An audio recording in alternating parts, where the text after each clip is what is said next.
जिस पार्टी से आप बिलोंग करते हैं ना, रिपब्लिकन पार्टी ऑफ इंडिया, उसकी वादिया कश्मीर में कहीं पे सख्त जो है वो नहीं दिखी। नहीं, बिल्कुल नहीं है। Republican party of India India की सबसे दूसरी पुरानी पार्टी है और बीजेपी मुखालिफ पार्टी है।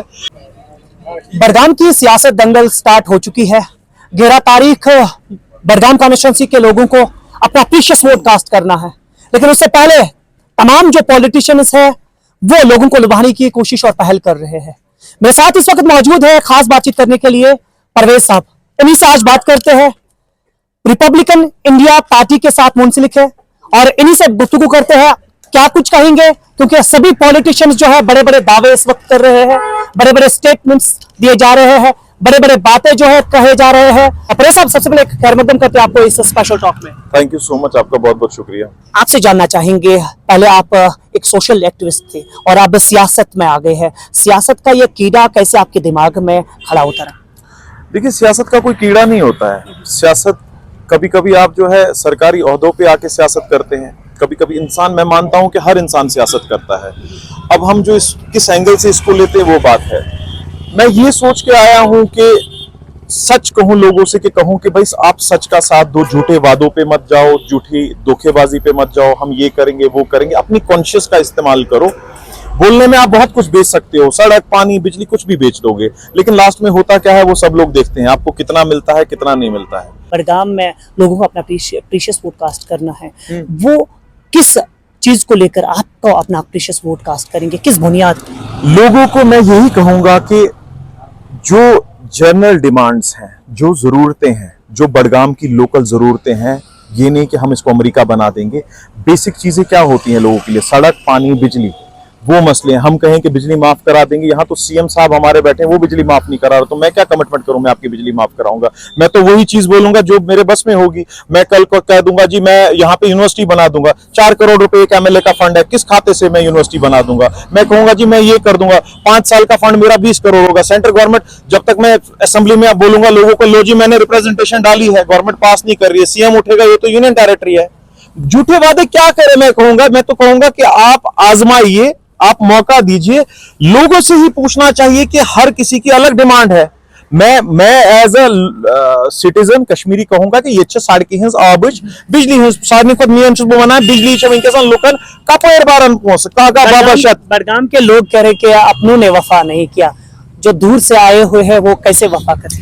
यही तो बात होती है भाई साहब, ये दुनिया है, आजमानी है। जब तक आप यहाँ पे हो आजमाना है सबको, नहीं है फेंक दो ना 5 साल बाद। क्यों? कुछ लोग पहली बार सियासत में आए ना, किस बुनियाद पे आपको वोट को कास्ट करना? मैं तो कहता हूं मुझे मौका दो, मैं काम करूंगा, नौजवानों के लिए, बुजुर्गों के लिए, सबके लिए काम करूंगा। पॉलिटिशियंस यही दावा, सब यही कहते हैं, लेकिन वो मैं ये तो नहीं ना कोई बड़ी बात कह रहा हूं कि मैं ये कर दूंगा वो कर दूंगा। मैंने तो वो कहा ही नहीं। मेरा एक्सपीरियंस लोगों को लेके है, मैंने नेशनल लेवल पे काम किया है, मैंने 2 नेशनल अवार्ड जीते हैं। मैं चिल्ला चिल्ला के नहीं बोलता कि भाई मैं वो ये हूं। मैंने भी इंजीनियरिंग करी है, मैं be in electronics and telecommunications हूं, मैंने टेलीविजन में काम किया है, मैं अभी भी दूरदर्शन में काम करता हूं, मीडिया के साथ भी मैं मुंसलिक था।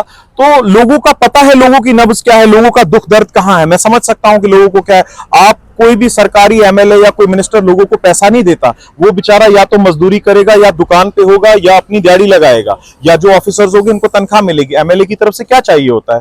वो बोलते हैं हमें बुनियादी हक दे दो, सड़क, पानी, बिजली दो। जिस पार्टी से आप बिलोंग करते हैं ना, रिपब्लिकन पार्टी ऑफ इंडिया, उसकी वादिया कश्मीर में कहीं पे सख्त जो है वो नहीं दिखी। नहीं, बिल्कुल नहीं है। Republican party of India India की सबसे दूसरी पुरानी पार्टी है और बीजेपी मुखालिफ पार्टी है।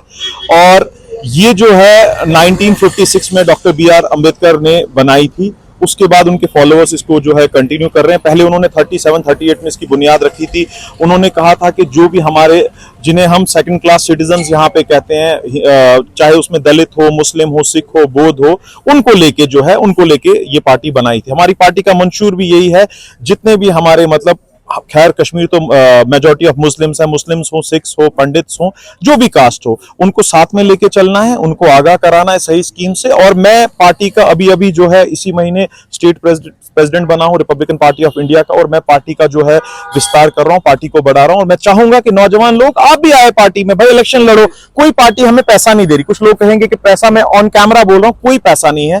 पहले कहा गया इज्जत मिलेगी, पैसा नहीं मिलेगा। वही इज्जत मैं अपने नौजवान भाइयों को दूंगा। आप करिए 29 की तैयारी। तैयारी, आप करिए कल अर्बन लोकल बॉडीज इलेक्शंस की तैयारी, मैं आपके साथ हूं, पार्टी की तरफ से जो हेल्प है, पोस्ट बांटनी है, बाकी सारी चीजें करनी, जो नौजवान जुड़े तो मैं खुश हूं। परवेज सब यहाँ पे बड़े बड़े जो पॉलिटिशियंस है, बड़े बड़े पार्टीज है, वो ये कह रहे हैं कि जो नए नए पार्टीज सामने आ रहे हैं इनको रिक्रूट किया जा रहा है, उनको अलग अलग एजेंसीज जो है वो फंडिंग कर रहे हैं। मैं तो ओपनली बोलता हूं, मैं कहता हूं जो बीजेपी को वोट देगा वो कश्मीर का दुश्मन है। अब उसके बाद बचा कौन जो बीजेपी को? देखिए हमारी दो ही दरें हैं, मैं पहले भी कई बार इंटरव्यूज में कह चुका हूं, हमारी दो ही दरें हैं। आप एनसी, पीडीपी, इंडिपेंडेंट या जो भी पैंथर्स पार्टी, भीम, क्या क्या जो पार्टी सारी हैं, नेशनल कॉन्फ्रेंस और पीडीपी को आप किस नजरिए से देखते हैं? मैं कहता हूं दोनों ने अपने टाइम पे काम किया, लेकिन दोनों ने गलतियां भी बहुत की। पीडीपी के ऊपर एक बहुत बड़ा दाग है कि उनकी वजह से बीजेपी ने कश्मीर में एंट्री की, 370 टूटा, 35 टूटा, बहुत सारे कानून टूटे, बहुत सारी चीजें हुई भी, लेकिन एट द एंड लोगों पे जबरदस्ती कुछ चीजें थोपी गई। नेशनल कॉन्फ्रेंस पावर में आने से पहले कुछ बोलती है, लेकिन नेशनल कॉन्फ्रेंस का अभी मैं समझ सकता हूं, वो कहते हैं कि अभी यूनियन टेरिटरी है, हम काम नहीं कर पा रहे हैं, लेकिन होता है यूनियन टेरिटरीज में प्रॉब्लम भी होती है, क्योंकि हमारे पास अपनी रेवेन्यू जनरेट नहीं हो रही है, स्टेट के पास इतनी ज्यादा रेवेन्यू नहीं है जैसा कि दिल्ली में या बाकी यूनियन टेरिटरीज में है। और उमर साहब ने अभी कुछ दिन पहले कहा था कि मेरी आंटी जो है बिल भर रही है, उनकी आंटी जो है उस लेवल की और हम लोग जो है उस लेवल की नहीं, उनके लिए जो है 2 लाख का बिल भी जो है नॉर्मल हो सकता है, और हमारे लिए जो 1000 रुपए का बिल भी बहुत हो सकता है। वो चीज क्या रोड मैप लेकर आए हैं?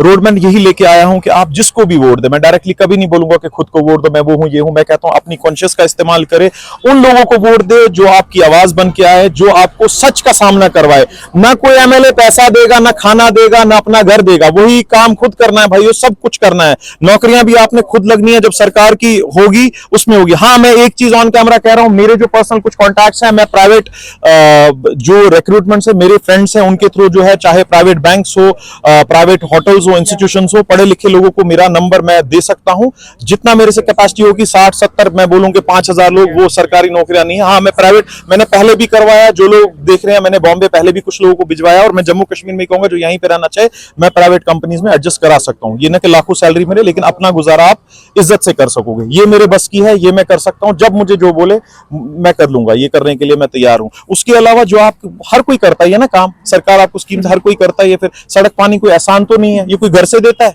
ये तो नॉर्मल है ना।